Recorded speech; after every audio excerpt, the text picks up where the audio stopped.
अर्चा करणे, प्रार्थना करणे हे अडथळा आहे. हा कोणताही उपाय करणे, कोणताही विधी अवलंबने, मनात इच्छा धरून मन अजून निरीच्छ झालंच नाही. मन निरीच्छ झालं नाही तर तुम्ही काहीही करा, जन्मभर नाम घ्या, कधीही आत्मज्ञान होणार नाही. कोणताही विधी करा, कोणतीही योग साधना करा, आणि मनात जर इच्छा असेल, जसं आता हा अर्जुन म्हणतो की मला कधी होईल, आणि ते होण्यासाठी जर तुम्ही काही साधना करत असाल आणि प्रयत्न करत असाल तर अशा मनामध्ये आत्मज्ञान प्रकटत नाही. कारण तो एक स्वार्थी हेतू झाला, आणि स्वार्थाचा हेतू जिथे असेल तिथे परब्रह्म प्रकटत नाही.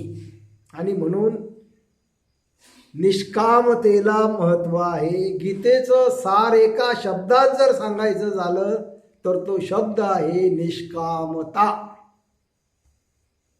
फक्त निष्कामता, दुसरं काहीच नाही. काहीच करू नका, निष्काम व्हा, सगळं काही आपोआप घडेल. निष्काम माणसाच्या ठाई सगळं घडतं, सकाम माणसाच्या ठाई काहीही घडत नाही. हे अध्यात्माचं सूत्र लक्षात घेतलं पाहिजे. आणि आपलं जे प्रचलित अध्यात्म आहे ते याच्या 100% उलट आहे. काहीतरी व्हावं म्हणून तुम्ही करा म्हणतात, असं करा, तसं करा, हे करा, ते करा.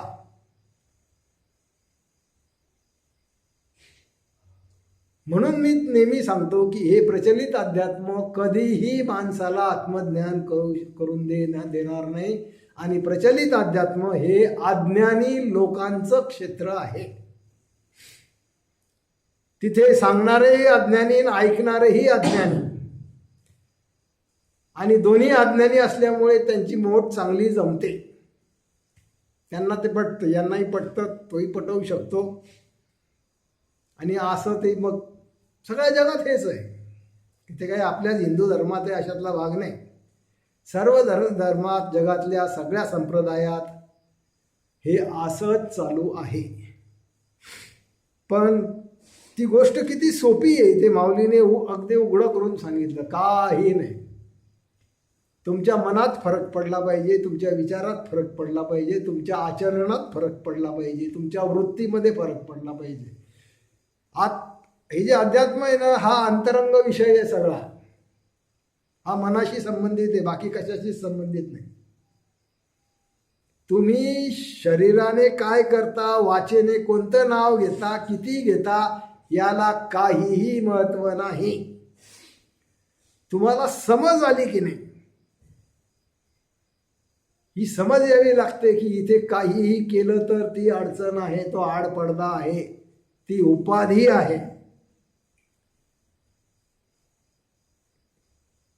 कोणतीही मनात इच्छा ठेवणं, हेतू ठेवणं हा आडपडदा आहे.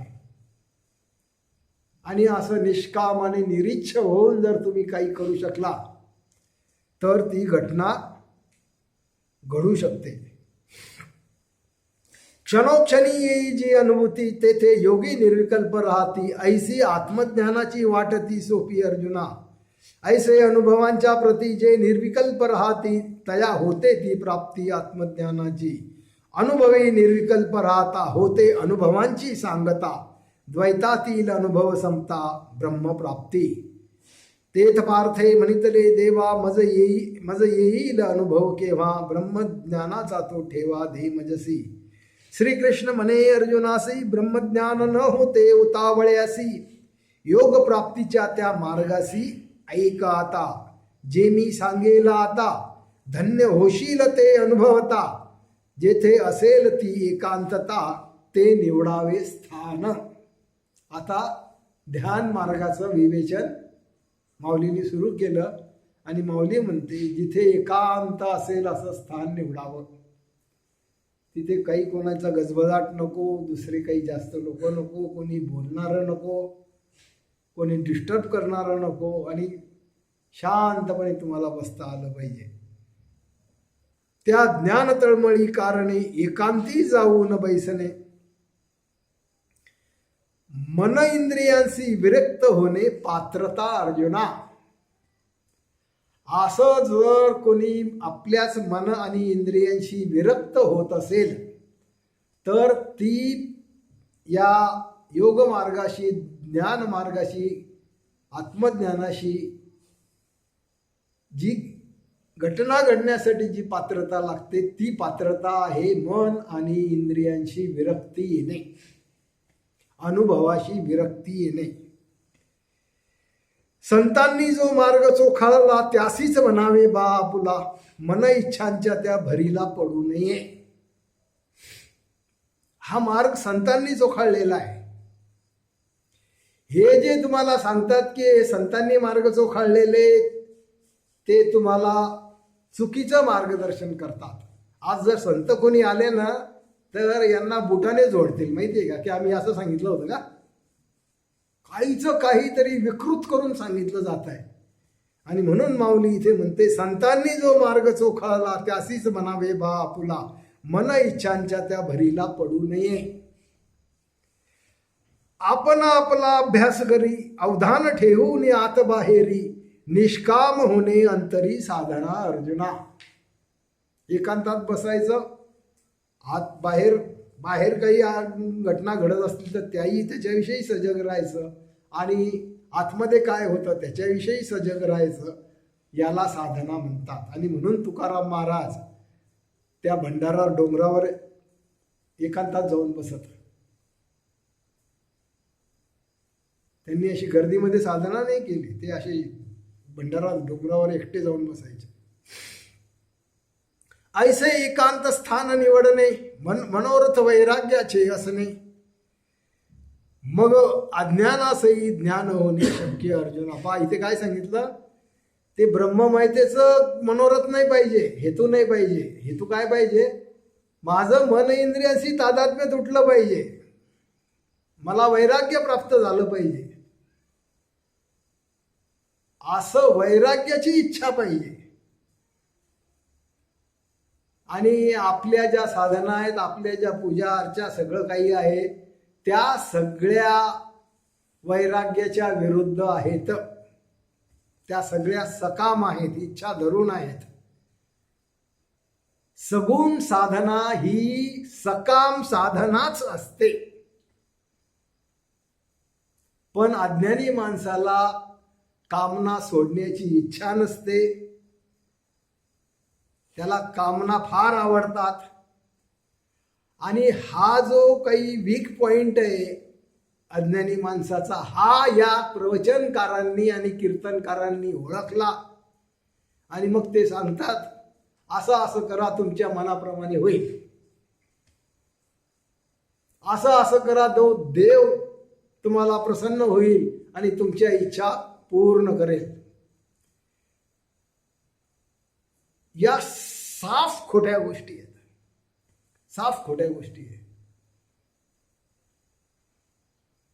आणि अशा या खोट्या गोष्टी सांगून संपूर्ण जनतेला इथे गुमराह केलं गेलेलं आहे. आणि आपण त्या सगळ्यांची बळी आहोत. आणि असं आपल्या अज्ञानातून आपल्याला बाहेर काढण्यासाठी ज्ञानेश्वरी माऊलीने लिहिलेली आहे. ऐसी एकांताची महती मन इच्छा विरून जाती, मग प्रकट देती विरक्ती आपोआप. विषय भोगते सोडावे, ऐसे निवांतशी राहावे, असेच सतत वाटावे योग्य अंतरी. ऐसी ही एकांतता तेथे प्रकटते ब्रह्ममयता, द्वैताची संपता सत्ता अद्वैत प्रकटे. ऐसे निवडावे स्थान जेथे वसती साधक जन, प्रापंचिकांचं ते येणं जाणं जेथे नाही. भवचक्रात अडकलेले, इच्छांमध्ये अडकलेले, अशा प्रपंचात अडकलेल्या लोकांचं तिथं येणं जाणं नको, असं माऊलींनी सांगितलं. ऐसे निवडावे स्थान जेथे वसती साधक जन, प्रापंचिकांचं ते येणं जाणं जेथे नाही. त्या अमृताच्या प्रमाणे ज्यांचे मुळासकट गोड असणे अशा वृक्षांची ती वने असावी तेथे. आणि ते जे काही साधारण तुम्ही जंगलातलं ते ठिकाण निवडणार आहे तिथे असं अमृतासारखे गोड असलेले वृक्ष असावेत की ज्यांचं मूळ सुद्धा गोड आहे. फळं तर गोड असतातच, पण अशी सगळी अमृतासारखी वृक्ष असलेली जागा निवडावी असं तिथं सांगितलेलं आहे. अजून काय असावं? पावला पावलावर पाणी असावे ते ठिकठिकाणी, सर्व काळ झऱ्यांचे स्वच्छ पाणी उपलब्ध जेथे. ते ठिकाण पाण्याचं आणि झऱ्यांचं असावं.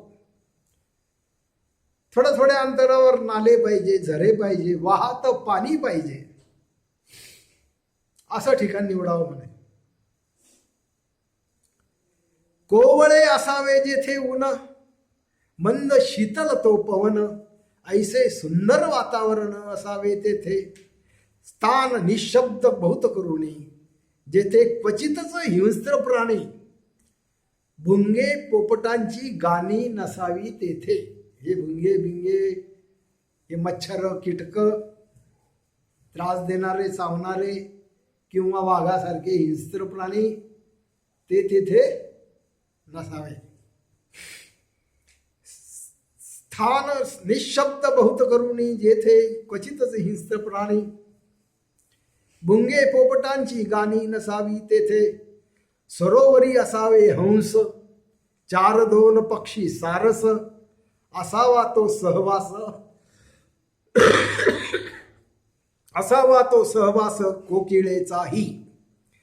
जरी नसले ते निरंतर, तेथे असावे ते मोर, त्यांच्या नृत्याचा बहार वर्षा काळी. ऐसा निवडावा परिसर, जेथे असावे मठ वा मंदिर, परी शांततेचा वावर अखंड जेथे. ऐसे आपल्या आवडीप्रमाणे एकांती स्थिर राहणे, मनी समत्व ठेवणे ती साधना. म्हणजे साधना काय सांगितलं? ठिकाण एकांताचं आहे, सगळं आहे, शांत आहे, सगळं ठीक आहे, पण मनात समत्व ठेवणे ही साधना आहे. मन शांततेत, वचवच नाही, इच्छा नाही, कामना नाही, हेतू नाही, सुखाची अपेक्षा नाही, स्वर्गाची अपेक्षा नाही, देव दर्शनाची अपेक्षा नाही, मोक्षाची अपेक्षा नाही, ब्रह्ममयतेची अपेक्षा नाही, असं मन जे समतेमध्ये आहे ते मन. मन एकांती रमले असता, मनी प्रकटते ती शांतता, ऐसे स्थान ते भेटता रचावे आसन. भूमीवर तृणांकुर पसरावे, त्यावर स्वच्छ वस्त्र टाकावे, मग मृगजीन ते अंथरावे त्याचे वरी. कोमल असावे तृणदल, बैठक असावी समतल, ऐसे आसन ते अचल असावे अर्जुना. आसन जास्त उंच असता कमी होते शरीराची स्थिरता, आणि आसन भूमी लगत असता लागती भूमिदोष. म्हणून तैसे न करावे, आसन योग्य निवडावे, मग आपण ते बसावे साधने लागी. मग तेथे आपण एकाग्र करून ते अंतःकरण, करुणी सद्गुरु स्मरण बैसावे ध्याना. सद्गुरुशी स्मरता प्रकटते आत बाहेर सात्विकता, मग मीपणाचा ताठा विरो लागे. विषयांचा विसर पडणे, इंद्रियांच्या सवयी सुटणे, मनाचे मनपण विरणे ते ध्यान अर्जुना. ध्यान कशाला सांगितलं? विषयांचा विसर पडणे, इंद्रियांच्या सवयी सुटणे, मनाचे मनपण विरणे ते ध्यान अर्जुना. आणि म्हणून सात्विक मनाला हे ध्यान करणं सहज सोपं होतं. रजोगुणी तमोगुणी मनाला ध्यान करणं फार कठीण जातं. रजोगुणी तमोगुणी मन शांत एका ठिकाणी स्थिर बसू शकत नाही. आणि शरीर ज्याचं स्थिर होत नाही त्याचं मन काय स्थिर होईल? आणि मन स्थिर नाही झालं तर ध्यान लागू शकत नाही. ऐसी समज असता साधते ती ध्यानावस्था, शरीर मनाची स्थिरता ते सूत्र अर्जुना. पहिल्यांदा शरीर आणि मन तर स्थिर झालं पाहिजे. ज्याचं शरीर आणि मन स्थिर होणार नाही त्याचा पुढचा प्रवास होऊ शकत नाही. मनाच्या प्रवृत्ती सरता प्रकटते ती समाधीची सहजता, स्वप्न सुषुप्ती ओलांडता ज्ञान होई. शांत असं बसलं पाहिजे. ज्या येईल जे विचार, ज्या कामना, ज्या आतमध्ये आपल्याकडे साठा आहे अनेक जन्मांचा वृत्तीचा, प्रवृत्तीचा, त्या प्रवृत्ती येऊ द्यायच्या वरती. आल्या तरी शांत राहायचं, त्यांच्यासोबत काहीच करायचं नाही. जसं आपण ते कार आणि जीप एका ठिकाणी उभी करून ठेवतो, तसं कोणतीही वृत्ती येवो, कोणतीही प्रवृत्ती येवो, कोणताही विचार येवो, कोणतीही कामना येवो, काहीही येवो, आपण शांत राहायचं. प्रतिक्रिया करायचं नाही, चांगलं वाईट म्हणायचं नाही, आवड निवड दाखवायची नाही, फक्त शांत राहायचं. आणि शांत राहिलं की मनाच्या प्रवृत्ती सरता प्रकटते ती समाधीची सहजता. आणि मग स्वप्न सुषुप्ती आणि तुर्य असा जो काही निरासाचा मार्ग आहे तोही आपोआप होतो, करावा लागत नाही. ऑटोमॅटिक होतं ते सगळं. मग आपल्याला काहीच विचार करावा लागत नाही. ती तसा प्रोग्राम आपल्यामध्ये निसर्गाने फिट केलेला आहे. काहीच करायची गरज नाही, विचार करायची गरज नाही, कामना करायची गरज नाही.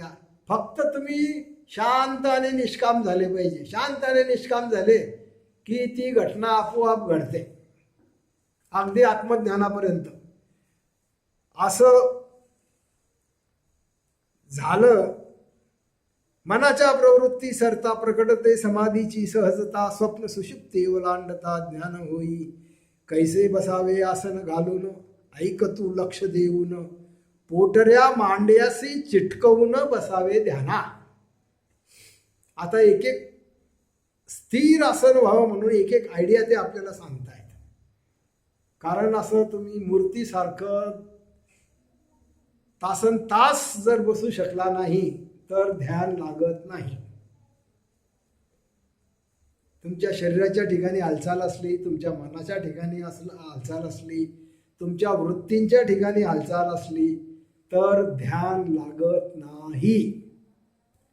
आणि हे जे नाम जप करणारे म्हणतात ना, इथे तर वृत्ती आहे. नाम घेण्यासाठी वृत्ती लागते, संकल्प लागतो, इच्छा लागते, प्रयत्न लागतात. म्हणून नाम घेणाऱ्यांना आत्मज्ञान कधीही होत नाही. आणि नामदेवाला म्हणून आत्मज्ञान झालं नाही. भ्रमात जातो, विठ्ठलाच्या भ्रमात गेला, विठ्ठलाच विठ्ठल, विठ्ठल डोळ्यासमोर, विठ्ठल मूर्ती, विठ्ठल विठ्ठल. मग काय विठ्ठल समोर यायला लागला. भास भ्रम. त्या चुडेल धरलेल्या बाईच्या समोर जशी चुडेल येते तिला धरते, ते चुडेलचं धरणं आणि या देवाचं धरणं काही फरक नाही. ते चुडेलचं धरणं फक्त त्या तमोगुणी बाईचं काम आहे ते, आणि विठ्ठल समोर येणं हे सत्वगुणी माणसाचं काम आहे. काही फरक नाही. काहीच नाही आलं पाहिजे, काहीच नाही. शांत जे येईल ते. तुम्हाला गोष्ट माहिती आहे का? रामकृष्ण परमहंसाची गोष्ट आहे. ते असेच देवीची आराधना करायचे. आणि त्यांच्या समोरही जसे या नामदेवासमोर विठ्ठल यायचा तसं त्यांच्या समोरही ती देवी यायची. त्या देवीशी बोलायचे, तिला सगळं काही प्रसाद द्यायचे, भोग द्यायचे, सगळं काही असं तसं. आणि भयंकर असे आनंदी वृत्तीत वगैरे खुश होऊन राहायचे ते. पण त्याच वेळी तिथे कोणीतरी आत्मज्ञानी व्यक्ती त्या गावाहून चालला होता. मग त्या आत्मज्ञानी व्यक्तीला कोणीतरी सांगितलं की आमच्या इथे असे रामकृष्ण परमहंस आहे, त्यांना अशी देवी दिसते, देवी त्यांच्याशी बोलते, देवी त्यांना प्रसन्न आहे, असं आहे तसं आहे. आता तो आत्मज्ञानी होता, त्याला माऊलीसारखा असेल तो. जसं माऊलीने सांगितलं हे कच्चं मडकं आहे नामदेव नावाचं, त्यांना सांगितलं जा तिकडे कशाचा विठ्ठल फिठ्ठल आला, होय तिकडे जा, ओंड्याला जाय. तसं याला करुणा आली, दया आली रामकृष्ण परमहंसाची. आणि हा रामकृष्ण परमहंसांकडे स्वतः गेला. खरं म्हणजे निसर्गात अशी सोय आहे, तुम्हाला जर आत्यंतिक प्रेम असेल तर ते ज्ञान सांगणारी व्यक्ती तुमच्याकडे येते, असा निसर्गाचा नियम आहे बरं. तुम्ही गुरुकडे जाऊ शकत नाही, गुरु तुमच्याकडे येत असतो. आणि तसा तो गेला आणि त्यांनी रामकृष्णांना समजून सांगितलं की ती देवी बीवी हा तुमचा शेवटचा अडथळा आहे आत्मज्ञानातला. ही देवी आली नाही पाहिजे म्हणे. मग रामकृष्ण परमहंस म्हणे, पण तिथे येते म्हणे, मी काय करू? तर काय केलं त्या याने, एक तलवार दिली त्यांच्या हातामध्ये. ही तलवार घेऊन बसायचं म्हणे ध्यानाला, आणि ती देवी समोर आली की तिची मुंडी छाटून टाकायची म्हणे. तिची मुंडी छाटली की ज्ञान होईल म्हणे तुम्हाला.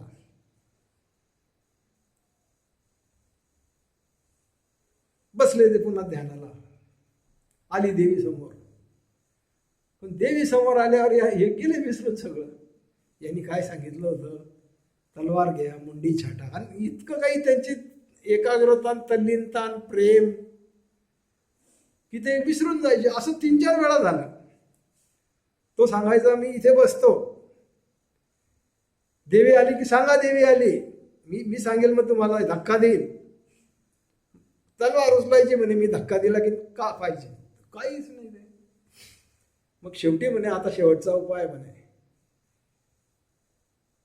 तुम्ही देवी आली असं म्हटलं की एक काचेचा तुकडा घेतला त्याने असा, आणि त्याने सांगितलं या इथे अडचण आहे म्हणे, तुमच्या आज्ञाचक्राच्या ठिकाणी अडचण आहे म्हणे. हे आज्ञाचक्र जे आहेत ना तिथे तुम्ही फसले म्हणे, हे आज्ञाचक्र मोकळा करावं लागेल म्हणे.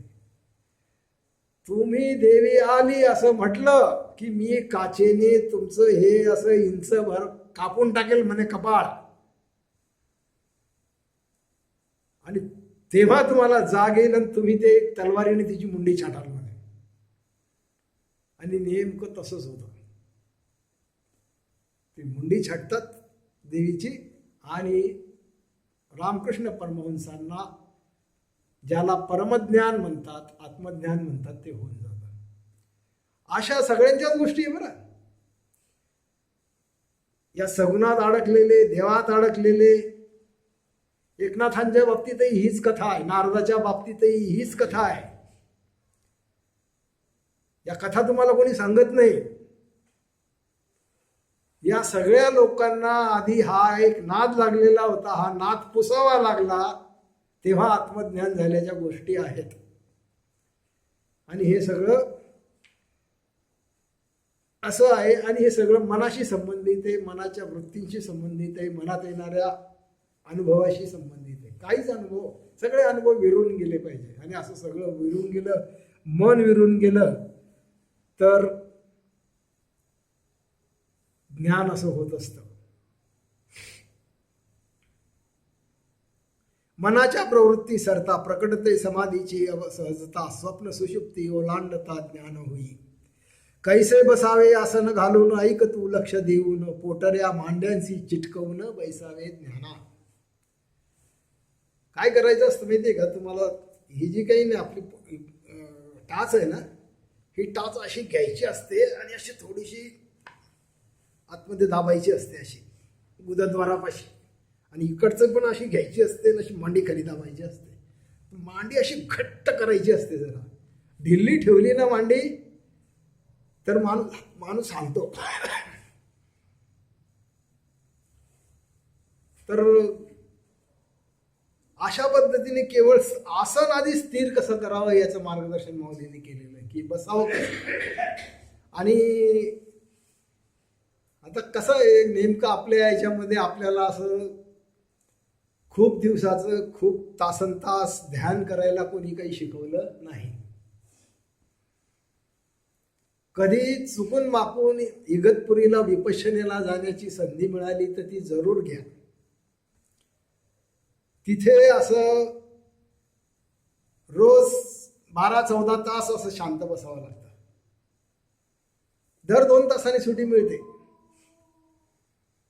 पण 2 तास तुम्हाला असं एका ठिकाणी हळू पहिले 2-3 दिवस नाही बसता येत, पण ती 4थ्या-5व्या दिवशी सवय होऊन जाते आणि तुम्ही मूर्तीसारखे बसू लागता. कारण हा सगळा अभ्यासाचा